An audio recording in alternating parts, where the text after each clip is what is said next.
You are listening to Fantha Tracks.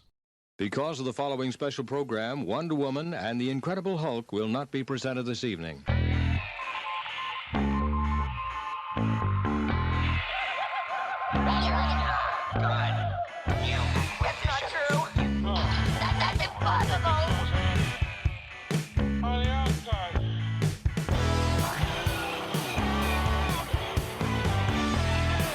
It's time to get all your Star Wars news in a single file.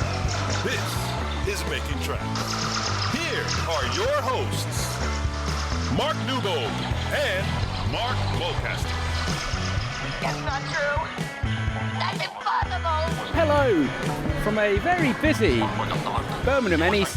Yes, it's episode 188 of Making Tracks, live at Megacon. My name's Mark, I'm one of your co-hosts, and joining me this week on Making Tracks, of course, as always, is a man who's going to get arm ache because he's holding onto the Zoom recorder at a really awkward angle. It's Mr. Mark Newbold. Marky boy, how you doing? Ow. I'm fine. Yes, it is an awkward angle, but I'm used to awkward angles because we've been doing this podcast for nearly 6 years. So yeah. Awkward angles is what we do. Pretty much. Oh, God, man. So, we're just going to take a little wander around the floor of Megacon and I guess just pick through the news and stuff. We've got a couple of interviews coming up in this week's episode, which is cool. So, let's start with story number one, Mark. All 9 Star Wars movies are coming back to the cinema.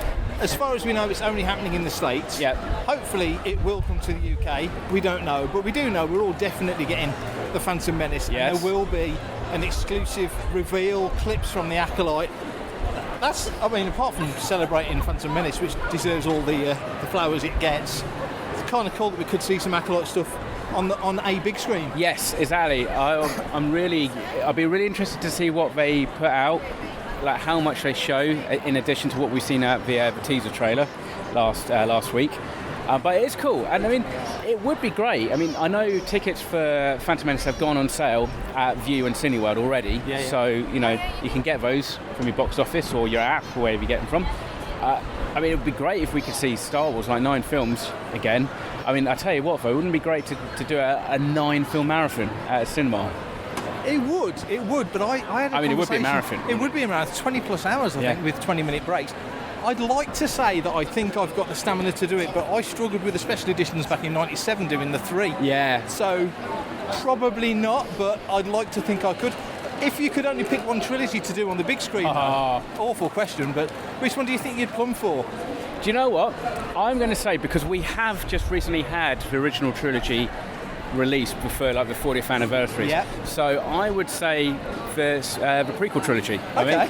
I would go with that because, again, it's been relatively recently that we've seen the sequel trilogy on the big screen. Yeah. So recently, it's almost 9 years since Force Awakens came out. So it is worrying. However, it's been even longer since we've seen the prequels. So that would be good. Because I think, it will capture probably another generation again. I don't think I disagree with that. I think I'd probably pick the same, and it'd either be the prequels or the sequels. But on your logic, it's relatively, comparatively not been that long. Even Phantom, when it came out in 3D, that was 2012. Yeah. That's 12 years ago. So probably go for the same. Hey man, it's me, Kevin Smith, Star Wars fan, Fantha Tracks fan. Further news, the Acolyte, we talked about it on our latest Making Tracks reaction chat episode. Going through a trailer for the first time. We've never gone through a trailer like that before. No. Which was fun. And we'll do that. Anybody has. No. Who's foolish enough to do that? But we will do it again because we're idiots. But one of the things that Leslie Headland mentioned in her many interviews with various outlets, including Collider and Variety, was, in her opinion, from her point of view, or really from anyone's point of view, you could look at the Sith as the underdogs.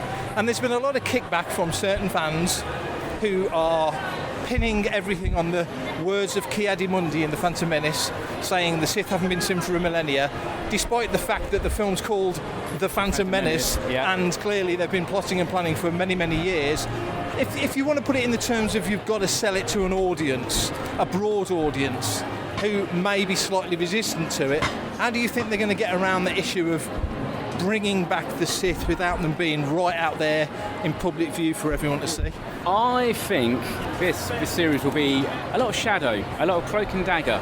It kind of echoes what we really see in The Phantom Menace, where actually there's somebody orchestrating from the shadows and we don't really know who it is, and it's not realised until maybe the second or third or much later on that the Sith are actually being the puppet masters. And in fairness, if they can set something up, if Leslie Headley can set something up in the Acolyte that actually kind of pays off in Revenge of the Sith, that would be cool. She does seem to be very open to, or keen to, tie things together with the prequel trilogy, because clearly what you see in Phantom Menace informs what we're going to see in the Acolyte. I mean, exactly. Aesthetically and just the tone of it all, and the slide from where they are in the High Republic to where we see them in the Acolyte, which is still the High Republic. We put a post on the site the other day, and her, one of the questions put to her was, how many characters from the High Republic are we going to see in the Acolyte? And somebody on Fantha, one of the replies, pointed out with a smile, this is the High Republic, and they're quite correct. But we're at opposite ends of that particular timeline. But it's going to be interesting to see how much these all kind of fold into each other. Yeah, I mean, I'm not even going to kind of dwell on the fact that this series on some level will be based on the publishing program that not many people have seen. I think it's just part and parcel now of the Star Wars franchise that it's going to be, it's mass media, multimedia, and therefore if there's going to be stuff that, unless you are engaging with everything, you're going to probably slip by you until you kind of watch your 65 or your 75 Easter eggs that you missed in the first episode of The Acolyte or whatever it's going to be called. Star Wars Explained, drill into it. Exactly, Star Wars Explained, or like Screen Crush, or all those people who can do all that, or even like Sander with his guides on fantatracks.com. So I mean, I think it's we saw this. It's kind of a similar argument to what we had, and I think we even discussed this before Kenobi, about how Kenobi couldn't leave the planet. Yes.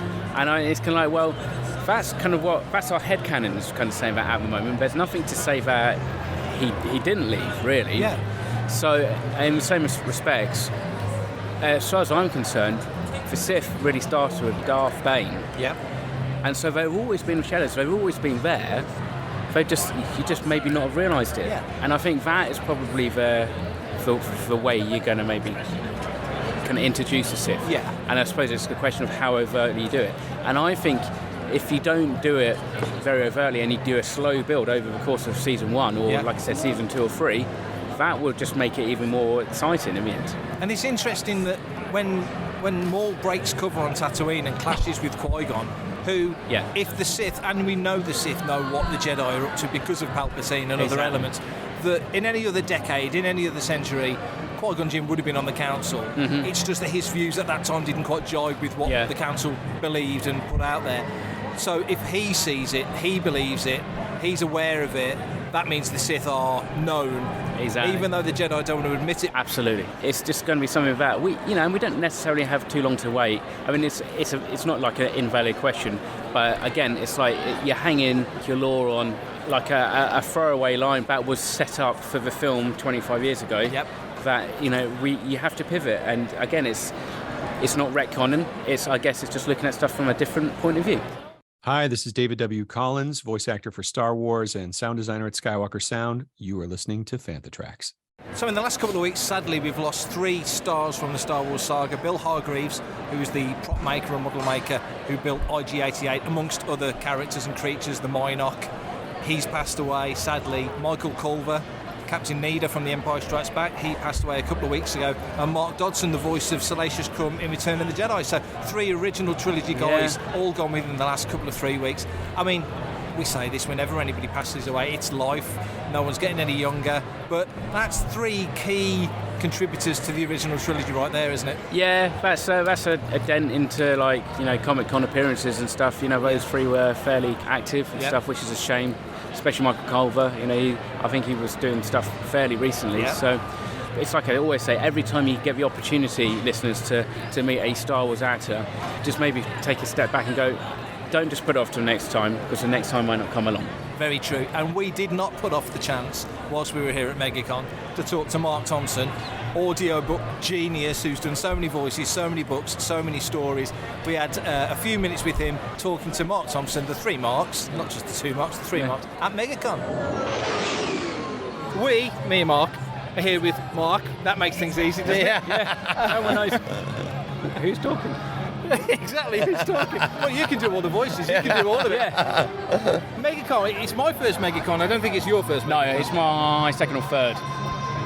Your first UK My Megacon? first, yeah, and first time in the UK, actually, so. Oh, okay, so how are you finding it? Really great so far. We went to a fun restaurant, I think it was called The Wilderness last night, and and we're going to kind of extend the trip and be in London next week, so very excited about it, yeah. And how have you never been here for celebration of all the people? I know. I was, the most honest answer is these guys were willing to fly me out, but Celebration I didn't get offered that, and I wanted to go to Celebration just as a fan, but it felt too far, there was just too much going on, and so I regret it though. I have major FOMO because then I saw all the stuff that happened, and I have friends that went, and I was like, why didn't I just go? And so I'm kind of dipping my toe into thinking about Japan. I'm like, maybe it looks really expensive, but I really regret not going to coming here. So maybe I'll go to Japan as a fan. So. You've got that great Kenobi costume. Oh yeah.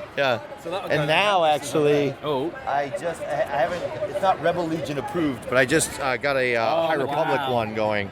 So I might wear that as well. So very cool.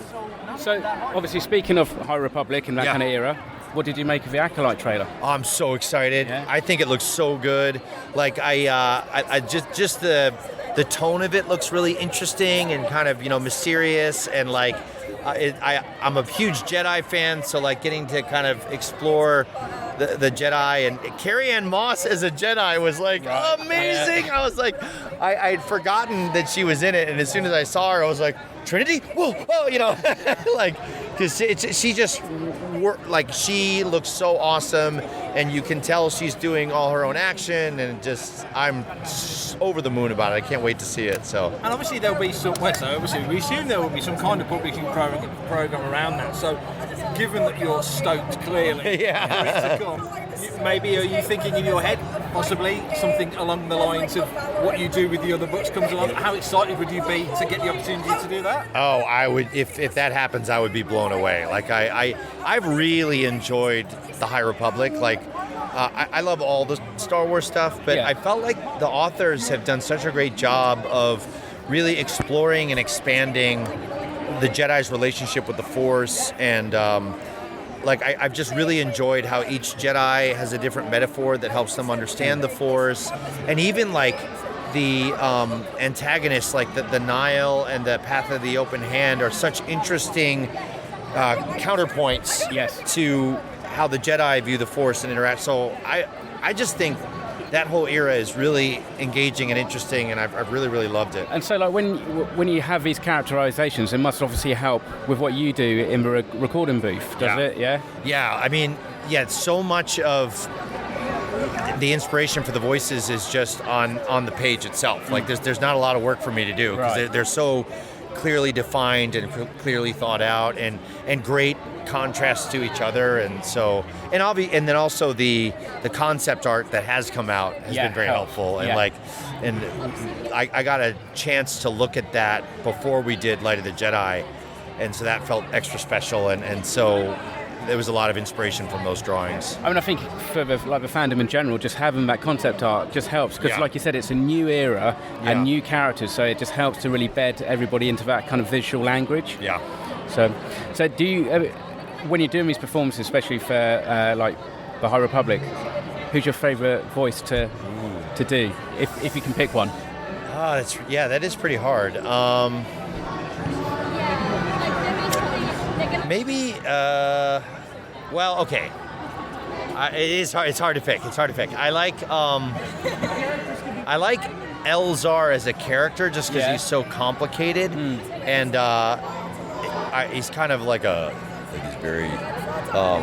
he's very low and kind of resonant, so it's a little easier on the voice. But it was fun to come up with a voice for like, because he was like described as this like gelatinous, like, you know, blob thing. And I don't think Kevin, the director, liked that one too much because it was hard to understand at times, and he was like less, and I'm like, but I really wanted to kind of like make lean that exactly, lean it, so that was fun. For me, I really like your like Marky and Rowe. I think that's thank you. That's really cool. That was another one that was interesting because I think as we're talking, there's a mouse droid with Grogu riding it around. It's pretty hilarious. Markion was interesting to come up with because I knew he was going to be the big bad of this series, and I was trying to come up with something that was different than, you know, kind of like British, you know, bad guy, whatever. And I love the way that Charles described him. There was one line in the book that described his voice as like, you know, not shouting but quiet, almost like a whisper. And I really latched onto that, and I kind of decided that would be his MO. And he kind of, in the concept art, he looks almost like a shark to me. Like he has this like gray skin and these solid black eyes. So I like the idea of a shark kind of moving silently through the water until it's time to attack. And when it's time to attack, it's incredibly vicious and ferocious. But when up until that point, it's very stealthy and kind of silent, and you know, so it creates a lot of like dynamic, dynamism in it. When we listen to you sometimes, I find it really interesting because you do all timbres of voices or genders of voices, and sometimes you hear the Jack Nicholson. You hear the George Takei. And so do you that's cool that you pick up on that. So do you have almost like a play box of, I know I can dip into that for a background character, just to delineate him from the next guy? Yes, you know, it's interesting because I started doing this before social media was a big thing, and so I started doing it as a way of like keeping myself able to keep everyone clear, and also like there was a part of me that was like, well, if this were a movie, what are some actors that might be cast in this, you know? But then, like, as social media's become more popular, like I've seen like there was somebody that did a meme of like Jack Nicholson painted blue with red eyes as a chiss, and I was like, oh no, like people are finding out my tricks or whatever. But I still feel like it works. Like I still feel like it, like, you know, in my justification, if this were live action, I think Samacro could be like a Jack Nicholson type, and I think it would work. So it helps me performance-wise keep them straight, and then hopefully just for the listener too, like having a very specific choice like that is hopefully helping people keep the characters clear in their mind. So have you ever run out of voices? Like, have you ever got to a point with a Star Wars book, especially a Star Wars book, because there seems to be so many in the High Republic? Sometimes, and I sometimes have to just surrender to that, because, like, you know, like somebody recently was like, I forget which two characters, but they were like, hey, how come so-and-so sounds like so-and-so? And I was just like, it kills me that happens, but when you've done so many and there's so many, there's only so many notes I can play in my voice, you know, after a while, so I try to make them as distinct as I can, so I mean, because you started, 2007? Fate of Jedi, or the Legacy of the Force? Fate of Jedi. Yeah, so, I mean, I have a 2-hour commute to work and 2-hour commute back, so for me, you're like the voice of Star Wars. Oh wow, thank you. Because if you imagine, like, since all that time, most of the audiobooks you've covered in one way or another. So I listen to you a lot, you know. Oh wow, which is cool. It's not creepy at all. No, it's not meant to be, because I mean, I have both hands on the wheel at all times, so it's all good. But you know, it's I think it's really interesting, just like being able to sit down and kind of go through the process and understand kind of like, you know, your mindset. And also I think what's really nice is I think it comes across very clearly that you are a fan of Star Wars. You know, I mean, some of the other franchises where they have voice narration and voice acting doing the audiobooks, you kind of go, just kind of reading it fairly straight. And you kind of go, if they just had a production that they did in Star Wars and some other novels, you just go, just elevate it so much. We're really spoiled because the Star Wars ones, they can afford to do the full music and sound effects and the Lucasfilm sound bank, and Kevin Thompson is really dedicated to making it the best possible quality, and will sometimes even like push for things to make sure that the quality remains where it needs to be. And so, like, I can't remember if I told you this story years ago or not, but I did another franchise book, and I remember like kind of asking the director halfway through, like, hey, do you want me to pause here for the sound effect? Like, because he's shooting a beam here, and he was like, what sound effect? And I was like, like, are you going to, and they're like, we don't do sound effects. I was like, what? And I was like, and it was a major thing, and I was like, because I was just so used to Star Wars and what Kevin does, so yeah, they really knock it out of the park, and they really do a great job keeping it really high quality, and yeah. And a lot of singers have a warm-ups. A lot of performers have to protect their voice. Yeah. What's your process? Because you're talking a lot. Yeah.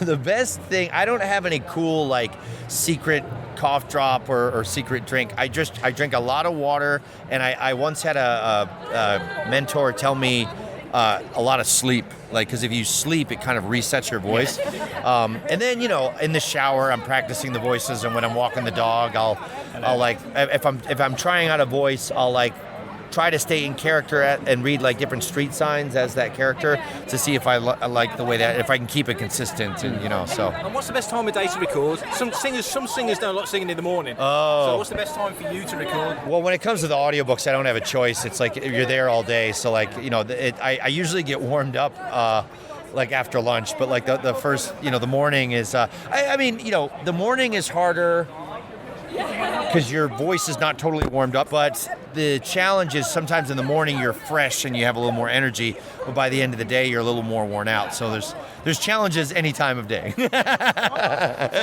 How long does the average kind of audiobook take to record? It's different for different narrators. I'm kind of a slow reader, so usually it takes us about 5 days, like a 10 till 5 or 6 at night. Yeah. So, and then sometimes if they're longer or shorter, it can vary that. But I'm a slower reader, and I'm sometimes a bit of a perfectionist. So sometimes I take more takes than I should, and it makes it harder on the editors. Sorry, guys, but yeah.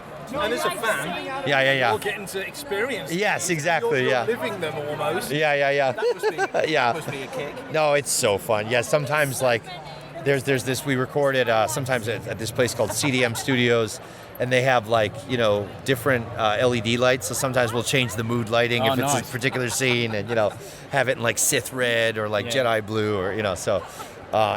So we really get into it, yeah. And you can't say what's next, but are you excited for what's next? Yes. I'm very, very excited about what's next, yeah. I'm waiting on the script for what's next. I'm recording very soon, and I don't have the script yet, so I really want to start preparing for it, so yeah. Awesome. Well, Mark, thank you very much. Yeah, thank you guys. I really appreciate it. It's great to see you again. Everything in one location. Daily news, reviews, interviews, podcasts, video, and social media feeds. Bookmark FanthaTracks.com for Star Wars news 24/7, 365.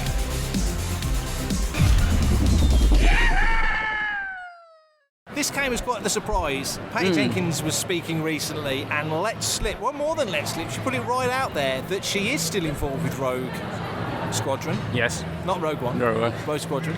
And that there are still moves to make this project happen. I think much to the surprise of everybody, not least the Star Wars fandom. I was surprised to hear that. What were your thoughts on that coming out? Yeah, I was really surprised. I mean, Rian Johnson still talks about his Star Wars trilogy. Very true.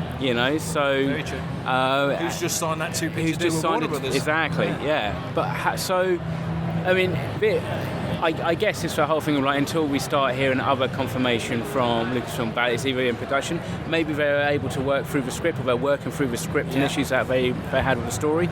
But I don't think there's anybody to a man who actually thought that Rogue Squadron was a bad idea. So, and we haven't. I mean, all we really heard of is the name and that one kind of like video pitch that she kind of put on.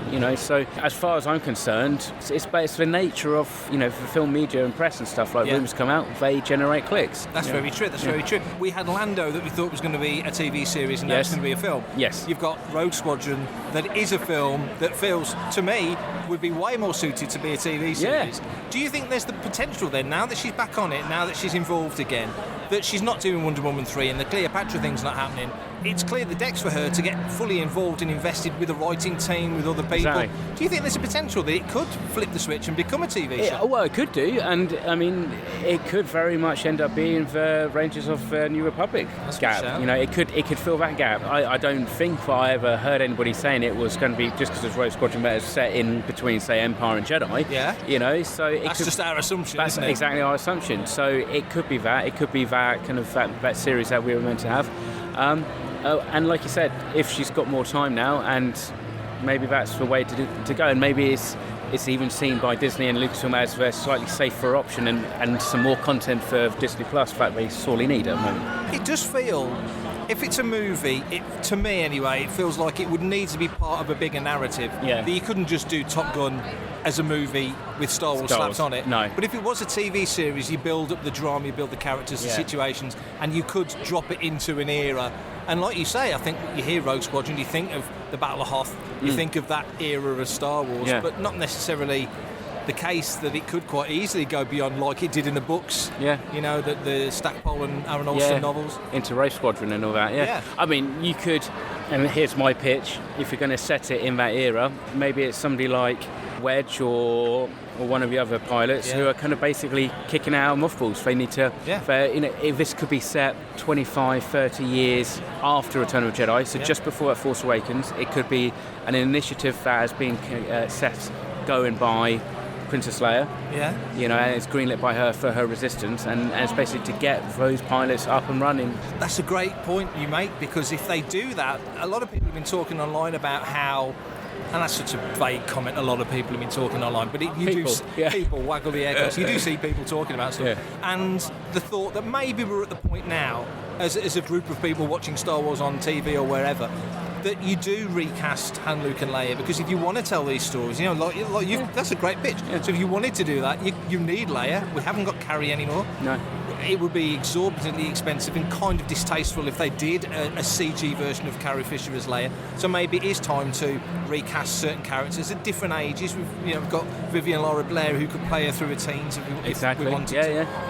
What do you think to that? There's the potential for that, certainly, isn't it? I think so. I mean, I'm very on board with recasting characters, because I think you have to allow the characters to be more than just tied to one actor, because otherwise it does mean that you are tying story potentials to like either a specific age of a character, which makes it very difficult to then do anything with, especially when they're no longer around.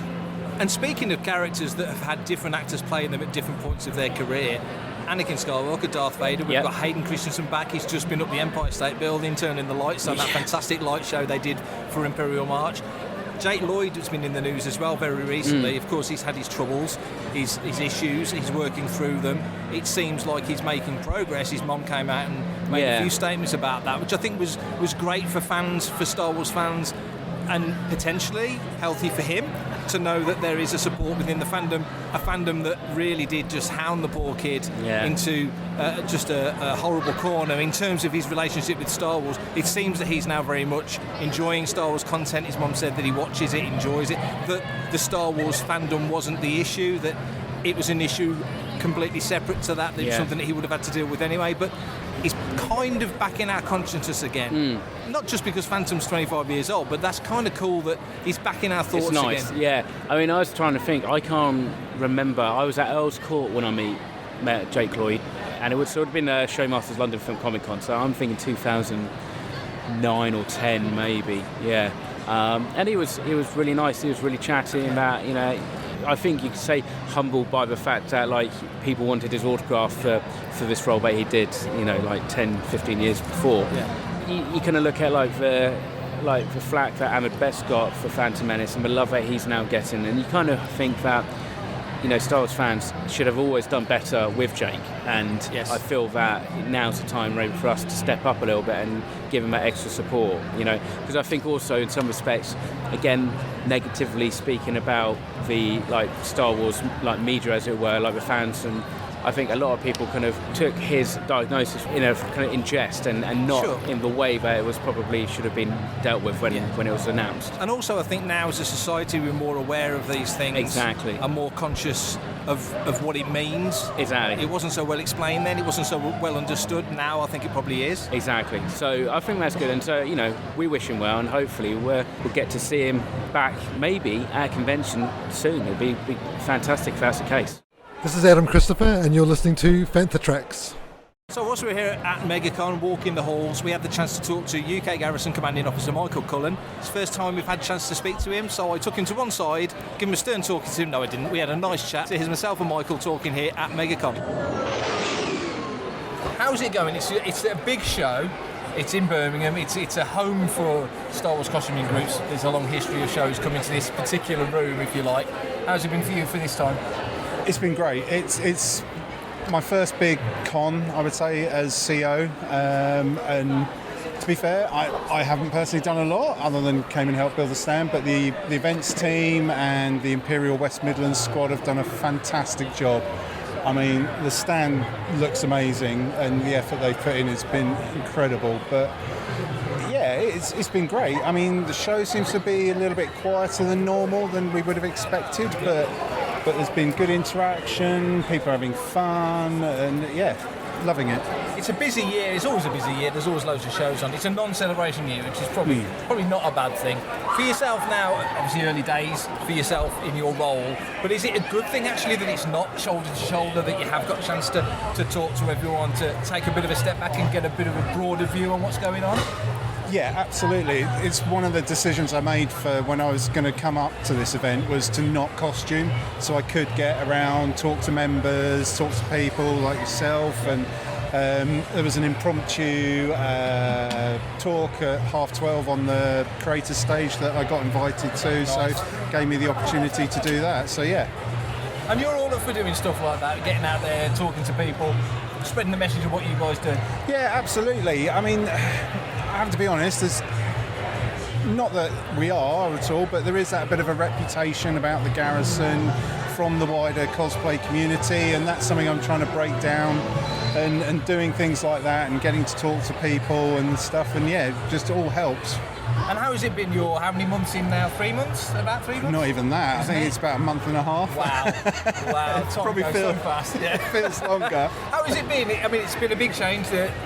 Things were as they were for quite a long time, and now there's been a change. How's it been for you? It's been all right. I felt it's not as challenging as I thought it was going to be, which is the thing. I mean, I've got a 9-to-5 job which I go and do, and then I'll come home and I'll spend sort of 3-4 hours maybe of an evening doing stuff. Not every evening, but most evenings, and then the rest of the time I'll spend with my other half, or if it's a weekend with the family and stuff. So I try and get that sort of balance right, and it seems to be working at the moment.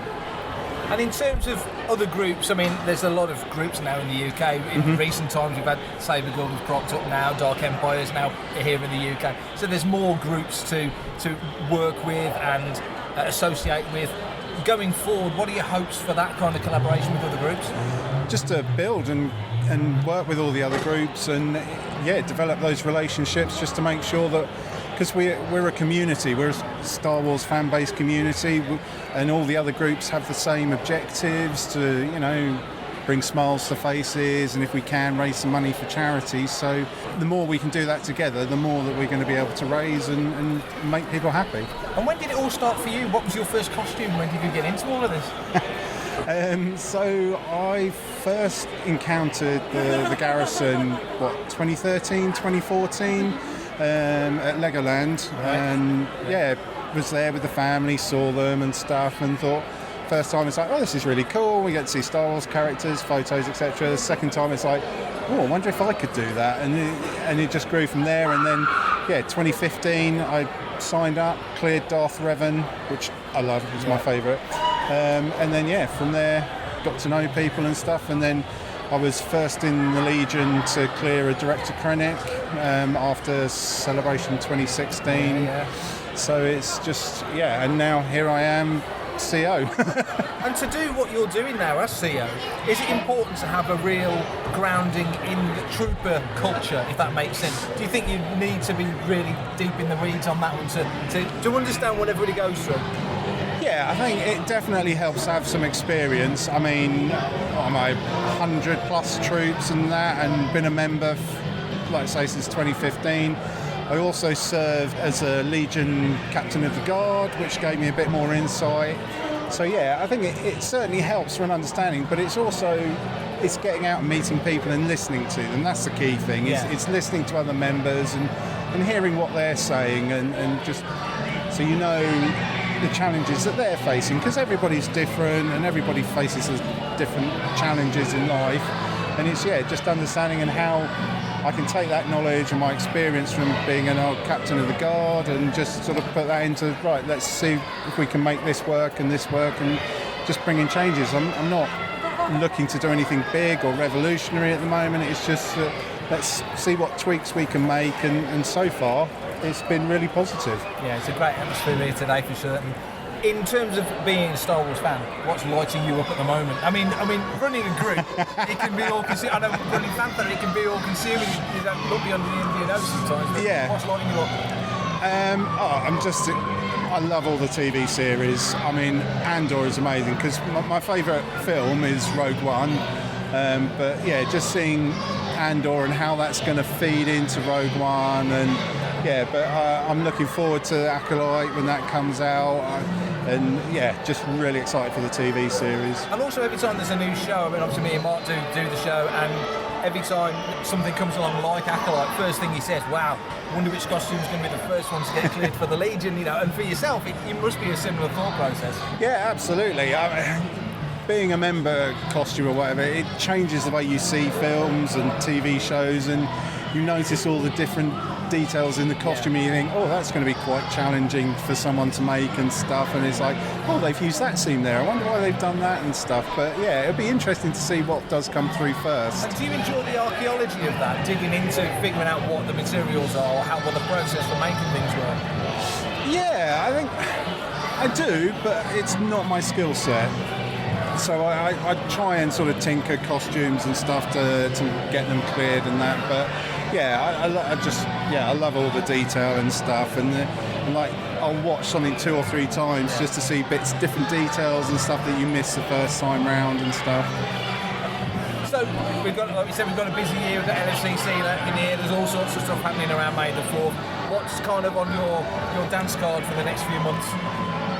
At the moment, it's just sort of working on Garrison business, but I'm heading up to Sheffield. There's a football game, Sheffield Wednesday, I think, versus Nottingham Forest. There's a troop there I'm going to that's supporting a hospice up in that area, and then that's May the 4th, and on the Sunday I'm heading over to the Space Centre, so I'll be there. But generally it's just see what troops come up that I can get to, and Garrison business. Garrison business. Well, you're always very welcome on Making Tracks. Oh, thank you. And thanks for giving me some time. No problem. If you want to be part of the action, visit fanthatracks.com or be sure to comment, like and share on our social media feeds at Fanthatracks.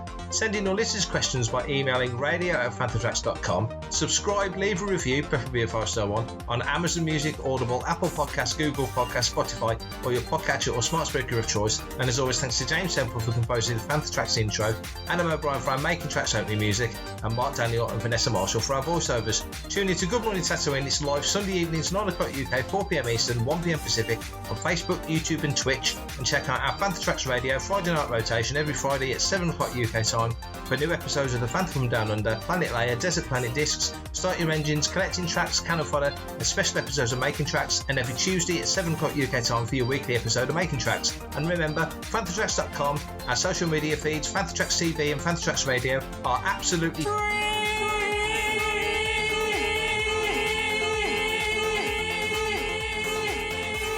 so no Patreon, Buy Me a Coffee, Kickstarter or Indiegogo required to stay updated on all the latest Star Wars news. Until we catch up with you again, may the Force be with you.